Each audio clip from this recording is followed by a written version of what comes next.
বলছি একটু জল আনবে যাও না। আচ্ছা যাও করছি তোকে একটা কথা কইবো বুঝলা, তোর বউ না সারাদিন ফোন লিয়া বসে থাক, একটা কোনো কাজ করেনি, সারাদিন ফোন লিয়া গুজুর গুজুর ফুসু ফুসু। কি বলে? তার সাথে যে কথা কই আমি কইতে পারবো না, আমি যদি কই না আমার সাথে সাথে ঝগড়া করি। এই দেখো তোমার জল। কচি রে আমি আইছি। এই যে গো তোমার সঙ্গে না আমার একটা কথা আছে। আচ্ছা জলটা দাও। আর দাঁড়াও তো, তোমার মা না সারাদিন আমার পেছনে লাগে, তোমার বোনকে ফোন করে তোমার মাসিকে ফোন করে আমার নামে কি কি বলছে। আমি না ঝগড়া করছি, আমি চাই এর একটা হেস্তনেস্ত হোক। আচ্ছা আচ্ছা ঠিক আছে জলটা দাও। আচ্ছা নাও। হে প্রভু। কচি রে যাও, তোর বউ না খালি শুধু ফোন লিয়া খালি করে হ্যালো গাইস একে তাকে খালি কি যে কয় আমি কোনো বুঝতে পারিনি, কি যে কথা কয় ভগবান তা জানে। কচি আমি আইছি দাঁড়া।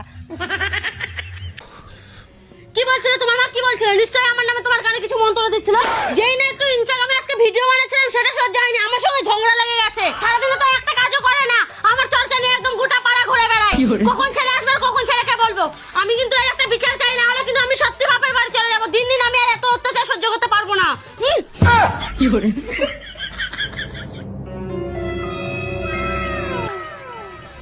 কচি রে তোর সঙ্গে আমার একটা কথা আছে। এই যে গো আমারও তোমার সঙ্গে একটা কথা আছে।